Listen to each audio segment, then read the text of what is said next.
안녕하세요. 황환 목사입니다. 야베스부 교사교육 두 번째 시간입니다. 자, 오늘 이 시간에는 예수님과 장애인에 대해서 우리가 함께 살펴보도록 할 텐데요. 장애인 또는 장애인 사역에 관련된 것을 생각해 볼 때 우리가 빼놓을 수 없는 분이 바로 예수님입니다. 우리 예수님, 성경 안에서 장애인과 관련된 많은 관계와 그리고 많은 이야기들을 만들어 내신 분이 바로 예수님이신 거죠. 그리고 장애인을 향한 하나님의 생각, 하나님의 관점, 하나님의 사역, 하나님의 일, 하나님의 나라, 이런 것들을 종합적으로 보여주고 있는 분이 바로 예수님이다 라고 이렇게 이야기할 수 있겠습니다. 그래서 장애인을 섬기고 또 장애인과 함께 신앙의 삶을 살아가고자 한다라고 하면은 우리 예수님을 빼놓고서는 도저히 생각을 할 수가 없는 바로 그러한 부분이다라고 말씀드릴 수 있죠. 그래서 예수님은 장애인에 대해서 어떻게 생각하셨고 또 어떠한 태도를 보이셨고 또는 어떠한 관점에서 접근해 가셨는지 이런 부분들을 한번 우리가 이 시간에 살펴보도록 하겠습니다. 또 다른 한편으로는 우리는 예수님을 믿고 그리스도인이 되었죠. 새로운 피조물로서 지금 살아가고 있습니다. 그렇다고 했을 때 우리가 본받아야 될 또는 우리가 앞으로 지향해야 되고 앞으로 닮아가야 되고 앞으로 우리가 변화돼야 되는 그 방향은 바로 누가 제시를 하는가? 예수님이 제시하고 계시죠. 예수님을 닮아가는 것이 우리 삶의 핵심이다. 우리 인생의 방향의 핵심이다라고 한다면은 실제로 우리의 삶의 모든 영역 가운데서는 장애인이라는 분이 그 장애인이 어떻게 함께하고 있는지 이런 부분들도 접근을 그리고 함께 다루어 봐야 된다는 것이죠. 그래서 이러한 예수님이 장애인과 어떠한 그런 관계를 맺고 계시고 그리고 어떻게 장애인들을 대하시고 그리고 장애인과 함께 어떠한 삶을 살아가셨는지 이런 부분들을 한번 같이 살펴보도록 하겠습니다. 자, 먼저 우리가 말씀을 통해서 좀 살펴볼 것은 바로 장애인을 맞아주시는 예수님의 모습입니다. 장애인이 이렇게 있으면은 장애인을 맞아주시는 부분이 있죠. 장애인이 예수님을 찾아왔을 때 이걸 막지 않으시고 맞이해 주시는 그와 같은 예수님의 모습을 우리가 발견할 수 있는데요. 마태복음 21장 29절에서 34절에 있는 말씀을 우리가 한번 좀 같이 살펴보도록 하겠습니다. 먼저 한번 읽어볼까요?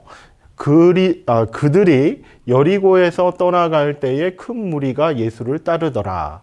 맹인 두 사람이 길가에 앉았다가 예수께서 지나가신다 함을 듣고 소리질러 이르되 주여 우리를 불쌍히 여기소서 다윗의 자손이여 하니 무리가 꾸짖어 잠잠하라 하되 더욱 소리질러 이르되 주여 우리를 불쌍히 여기소서 다윗의 자손이여 하는지라. 예수께서 머물러 서서 그들을 불러 이르시되 너희에게 무엇을 하여 주기를 원하느냐 이르되 주여 우리의 눈뜨기를 원하나이다. 예수께서 불쌍히 여기사 그들의 눈을 만지시니 곧 보게 되어 그들이 예수를 따르니라 라고 이렇게 말씀하고 있습니다. 자, 이 말씀의 내용을 읽어보시면 아시겠지만은 시각장애인이 이렇게 이제 나타나는데 그 시각장애인 두 사람이 길가에 앉아 있다가 예수님께서 지나가신다는 소리를 듣고 예수님에 대한 소문을 이렇게 이제 들어서 알고 있으니까 예수님을 큰 소리로 부르는 그런 장면이 이제 나옵니다. 여러분 성경을 읽다 보면은 그러니까 성경이 쓰여졌던 우리나라 성경이죠. 우리나라 성경이 쓰여졌던 그 시기에는 장애인에 대한 표기 방식이 이렇게 개선이 되지 않은 그런 측면이 있습니다. 여기에도 이제 표현을 보시면은 지금도 이제 마찬가지로 쓰고 있는데 바로 이 맹인이라는 표현이 나오죠. 실질적으로 이제 장애인 복지라든지 이러한 사회에서 장애인과 관련된 그런 사업들을 하거나 또 일을 하시는 분들 또 그리고 그런 장애인과 관련된 여러 가지 활동을 하시는 분들은 맹인이란 말을 쓰지 않습니다. 시각장애인이라는 그런 표현을 많이 쓰지요. 그런 것처럼 우리 성경에서도 실제로 장애인에 대해서 표기하는 그런 방식이 앞으로는 좀 더 많이 변화될 필요는 있다라고 이야기할 수는 있습니다. 물론 이제 사회적인 그런 흐름들을 우리가 고려해 본다고 했을 때 실질적으로 우리가 이제 표현하고 그리고 우리가 사용하는 그런 용어 가운데 조심할 필요는 있다라고 이렇게 이제 말씀드릴 수 있겠고요. 그래서 맹인이라고 여기는 표현이 되어 있지만은 우리는 시각장애인으로 이렇게 이해하는 것이 필요합니다. 그래서 시각장애인 두 사람이 길가에 앉았다가 예수님이 이렇게 지나가신다는 소리를 듣고, 그러니까 지금 막 이제 앞에 이렇게 이제 지나가시는 거죠. 지나간다라는 그런 소리를 듣고 큰 소리로 이렇게 외칩니다. 예, 주여 우리를 불쌍히 여기소서 다윗의 자손이여, 이렇게 이제 외치니까 여기에서 이제 두 가지 반응이 이제 나타나는 거예요. 무리가 꾸짖어라고 얘기를 합니다. 이 무리가 꾸짖는 장면이 하나 나오죠. 조용히 해라, 조용히 해라, 시끄럽다, 이런 얘기를 누가 하냐면 예수님을 따라다니는 사람 또는 예수님이 지나가는 것을 보러 온 사람이 이렇게 이제 옆에서 좀 조용해, 이런 식으로 이제 얘기를 하는 것이죠. 즉 장애를 안 가진 다른 사람들은 이렇게 시각장애를 가지신 분이 예수님을 찾고 예수님을 예수님께로 이렇게 나아가고자 하는 그와 같은 표현을 했을 때 옆에 장애가 없는 사람들은 막았다라는 것이죠. 예. 이러한 측면이 우리에게 시사하는 부분이 있습니다. 장애인이 예수님께로 나아가고 장애인이 예수님을 찾고자 하고 예수님을 바라보고자 했을 때 누가 방해물이 되는가? 라는 거에 대해서 우리가 한번 생각해 볼 필요가 있다는 것이죠. 그래서 무리가 꾸짖어 이렇게 얘기를 합니다. 잠잠하라, 이렇게 얘기했을 때 이 시각장애인 두 사람은 더욱 소리를 크게 질렀다라고 얘기를 하죠. 그래서 주여 우리를 불쌍히 여기소서 다윗의 자손이여, 큰 소리를 외쳤을 때 예수님이 드디어 이제 보여주는 그런 반응이 이제 나옵니다. 예수님께서는 그 소리를 들으시고 잠잠히 하라 이런 것이 아니었죠. 그 소리를 들으시고 머물러 서서 그들을 부르셨습니다. 부르셨습니다. 그것은 이제 무엇이냐면 너희가 나에게로 오기를 원하느냐? 좋다, 나는 받아주겠다라는 것이죠. 네. 그래서 예수님은 장애인이 찾아왔을 때 이렇게 멸시하지 않고 그리고 조용히 해라 아니면 저쪽으로 가라 이렇게 하시지 않고 이렇게 받아주시는 분이셨다라는 것입니다.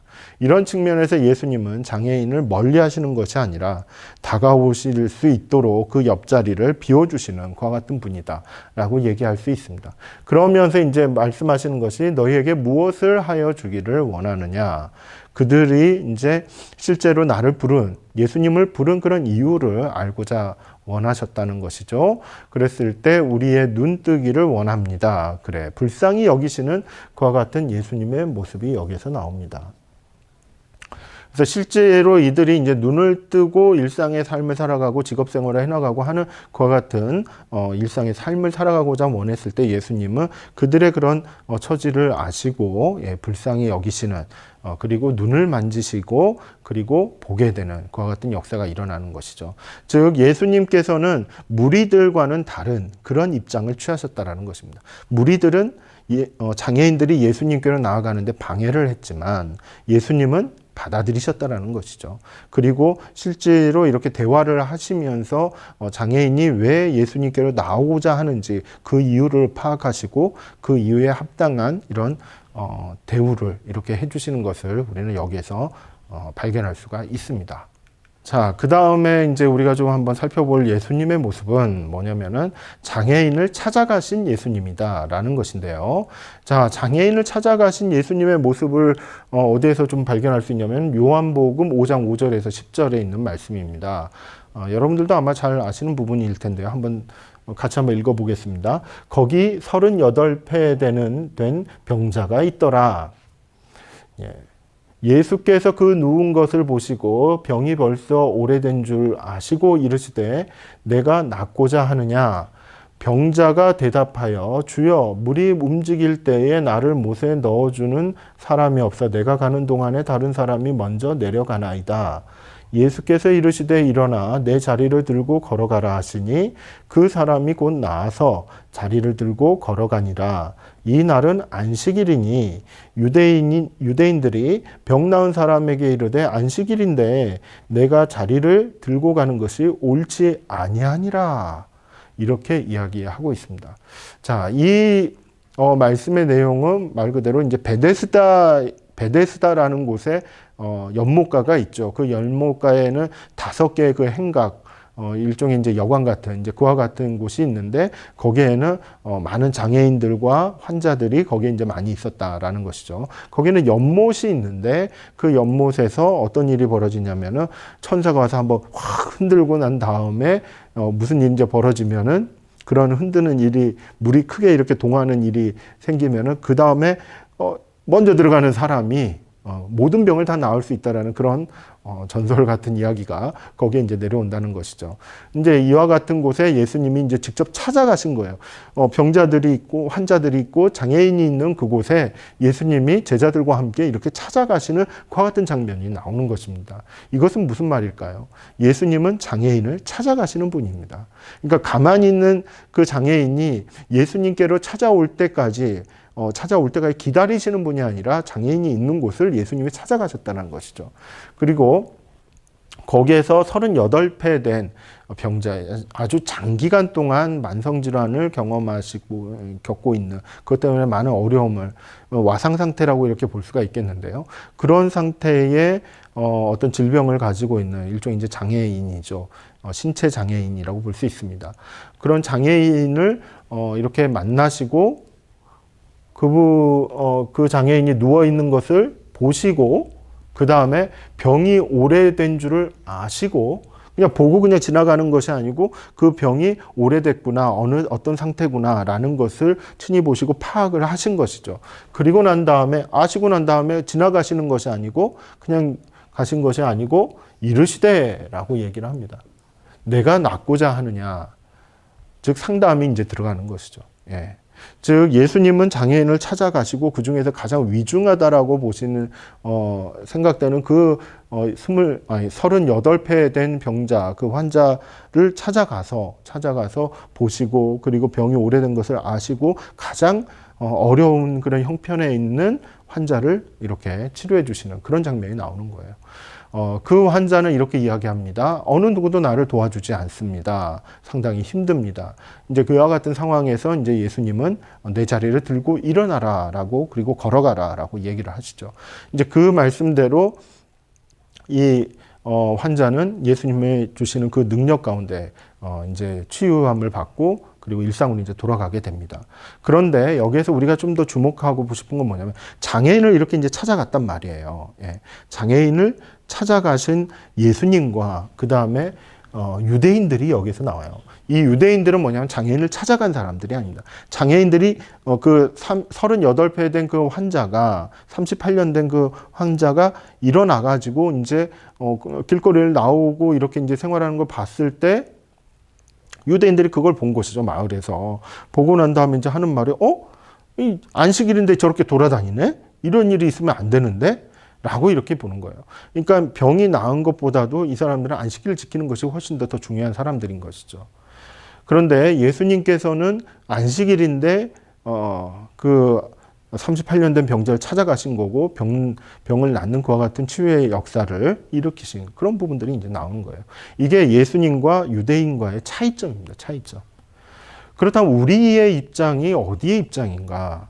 라고 생각을 해볼 때 우리 야베스부의 입장은 어떤 상태에서 생각을 해봐야 되는가? 예수님처럼 찾아가는 입장인가? 아니면 유대인처럼 여러 가지 그런 교회 규정, 어떤 신앙생활의 어떤 여러 가지 규정에 따라서 장애인들을 갖다 이렇게 그 규정에 맞춰서 움직여서는 안 된다라고 이렇게 제한점들을 많이 두는 사람들인가, 우리가 한번 생각해 봐야 된다는 것이죠.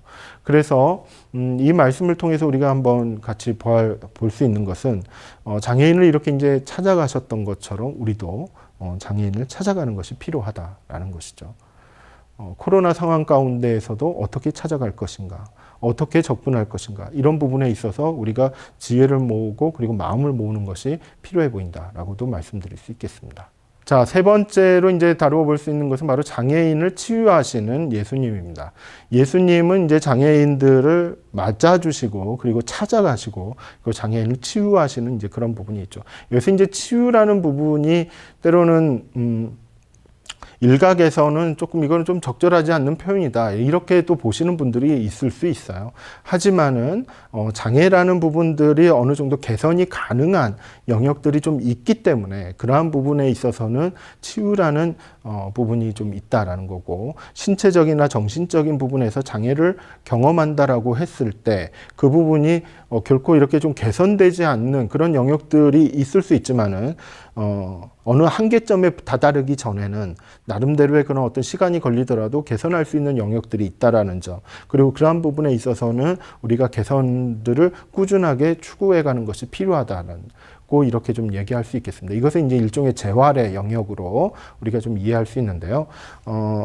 어떤 장애인에 대한 이제 어떤 관점을 좀 더 다르게 좀 가져가는 사람들은 치유라는 말은 오히려 장애인이 뭔가 부족하고 뭔가 상당히 병들어 있고 이러한 존재로 이렇게 이제 인정을 하는 것이다라는 그런 관점에서는 이런 용어를 좀 사용하는 것을 거부하는 그런 사람들이 사회 가운데서는 좀 있다. 여러분들이 좀 염두에 두시면 좋을 것 같아요. 하지만 예수님께서는 장애인의 그런 개선 가능한, 즉 나아질 수 있는 부분들을 보시고, 그리고 실질적으로 그런 나아질 수 있는 영역들을 개발하시고 그것들을 나아질 수 있도록 능력을 보여주시는 그와 같은 분이 바로 예수님이다. 그것을 치유라고 이렇게 표현을 한 것이다 라고 우리가 이해하면 좋을 것 같습니다. 요한복음 9장 1절에서 7절에 있는 말씀을 좀 한번 살펴볼 텐데요. 한번 읽어보겠습니다. 예수께서 길을 가실 때에 날 때부터 맹인된 사람을 보신지라. 제자들이 물어 이르되 라삐여, 이 사람이 맹인으로 난 것이 누구의 죄로 인함이니까? 자기이니까 그의 부모이니까? 예수께서 대답하시되 이 사람이나 그 부모의 죄로 인한 것이 아니라 그에게서 하나님이 하시는 일을 나타내고자 하심이라. 하나님이 하시는 일을 나타내고자 하심이라. 때가 아직 낮음에 나를 보내신 이의 일을 우리가 하여야 하리라. 우리가 하여야 하리라. 밤이 오리니 그때는 아무도 일할 수 없느니라. 내가 세상에 있는 동안에는 세상의 빛이로라. 이 말씀을 하시고 땅에 침을 뱉어 진흙을 이겨 그의 눈에 바르시고 이르시되 실로암 못에 가서 씻으라 하시니, 실로암은 번역하면 보냄을 받았다는 뜻이라. 이에 가서 씻고 밝은 눈으로 왔더라. 즉 실로암에 가서 일어난 그런 시각장애인의 그런 어떤 회복에 대한 이야기인 것이죠. 여기에서 우리가 주목해야 되는 것이 상당히 좀 많이 있습니다. 뭐냐면은 예수님께서는 장애인을 어떻게 보셨는가? 그리고 제자들은, 여기 이제 또 제자들이 나오는데, 제자들은 어떻게 장애인을 보고 있는가? 그리고 예수님께서는 장애인을 어떻게 보셨고, 그리고 어떠한 부분들을 하고자 하셨는가? 장애인과 함께 무엇을 하고자 하셨는가? 이 부분에서 이제 거의 많은 내용들이 나타납니다. 제자들은 일단 날 때부터, 그러니까 선천적이죠. 선천적 시각장애인을 두고 생각한 것이 뭐냐면은 이게 죄 때문이냐 아니냐, 누구의 죄 때문에 날 때부터 이렇게 장애를 입고 태어난 것입니까?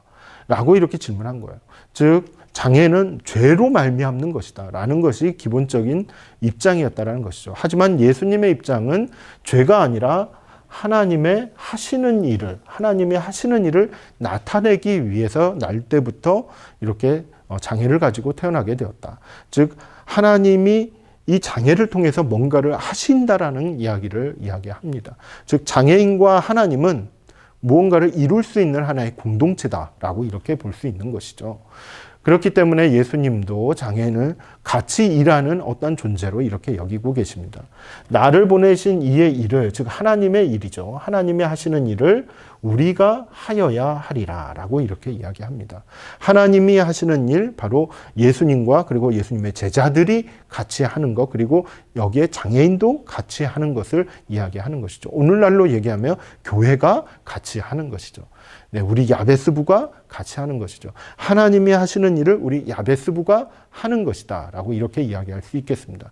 그리고 이제 예수님께서 주로 하셨던 것은 뭐냐면은 시각장애인을 향해서 땅에 침을 뱉어 진흙을 이겨 그의 눈에 바르시고 라고 이렇게 얘기합니다. 그때 당시에 그러니까 안과 질환이죠. 그 안과 질환을 치료하는 어떤 방식이라고 이렇게 알려져 있습니다. 물론 오늘날 이렇게 했다가는 큰일 나지만은 의술이 발달되지 않은 그 시기에서는 이러한 방식으로 치료를 했다라는 것이죠. 그처럼 치료하시고 치유하시고 뭔가 이렇게 개선을 할 수 있도록 신체적으로 개선을 할 수 있는 어떠한 행위를 하신 것이 예수님이시다라는 거죠. 그리고 그와 같은 행위를 통해서 하나님께서 하시고자 하시는, 하나님께서 나타내시고자 하시는 일을 하신 거라는 거예요. 이것은 이제 달리 말해서 오늘날 우리 야베스부가 장애인들의 그런 어떤 개선할 수 있는 영역들을 찾고, 그리고 그 개선할 수 있는 부분에 있어서 많은 어떤 역할들을 좀 감당을 할 필요가 있다는 것이죠. 그리고 그러한 과정 가운데 조금이라도 이렇게 조금씩 나아지는 그와 같은 부분에서 하나님의 영광이 나타나고 하나님이 하시고자 하는 일이 나타날 수 있다는 것을 보여줍니다. 여러분 경험해 보셔서 아시겠지만은 발달 지체, 그러니까 지체 장애인들이 있잖아요. 예, 몸이 아니라 정신 지체를 얘기합니다. 지체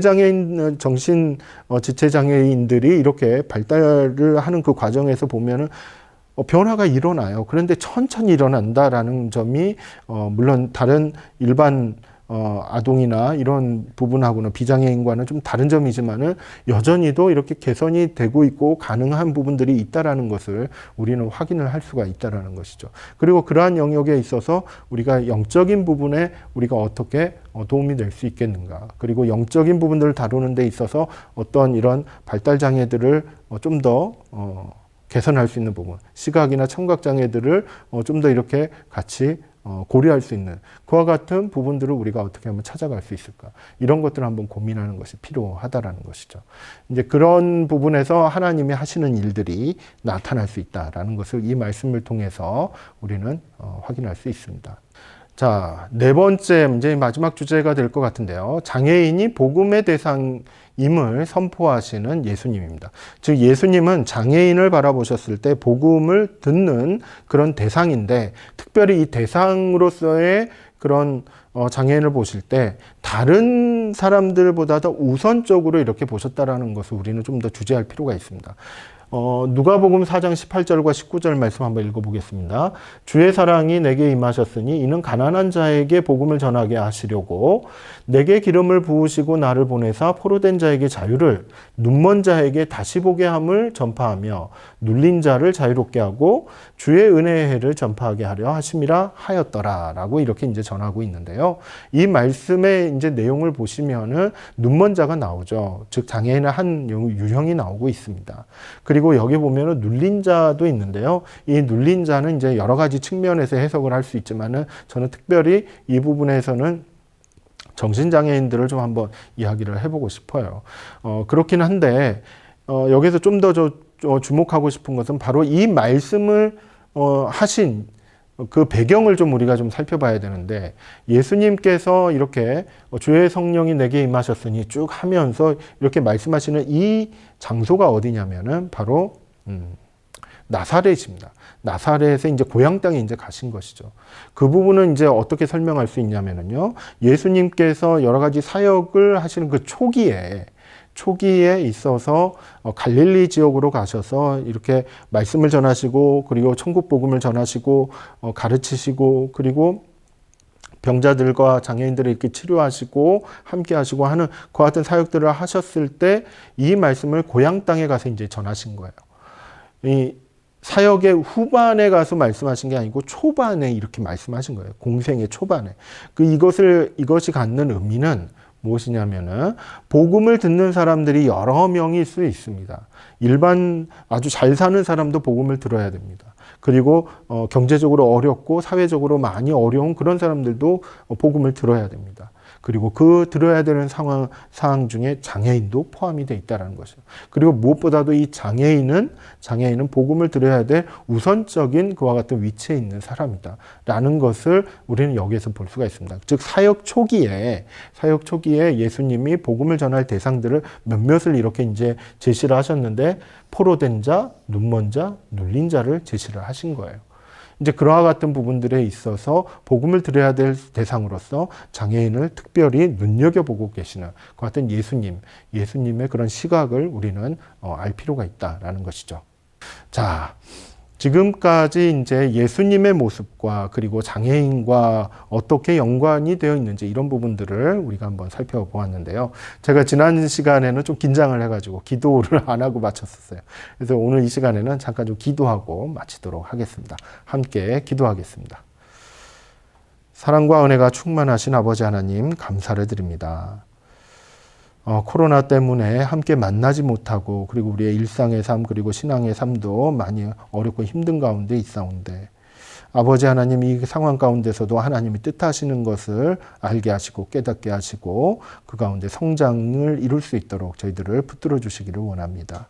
특별히 코로나 가운데 있어서 삶의 큰 어려움과 그리고 일상의 삶 가운데 더 어려움들을 크게 느끼실 수 있는 우리 장애를 가지신 분들 한 분 한 분 붙들어 주셔서 그 마음에 하나님을 향한 소망 그리고 일상으로 돌아갈 수 있는 그런 소망이 식지 않도록 또한 잃어버리지 않도록 하나님 보호해 주시기를 간절히 바라고 원합니다. 또한 그들의 일상의 삶을 돕고 그리고 신앙생활을 도울 수 있는 또한 함께 살아갈 수 있는 기회들과 또한 노력들 그리고 프로그램들 이런 것들을 만들어 가는데 부족함이 없도록 저희들을 키워주시고 또한 성장시켜 주시기를 간절히 바라고 원합니다. 예수님의 이름으로 기도드립니다. 아멘. 수고 많으셨습니다.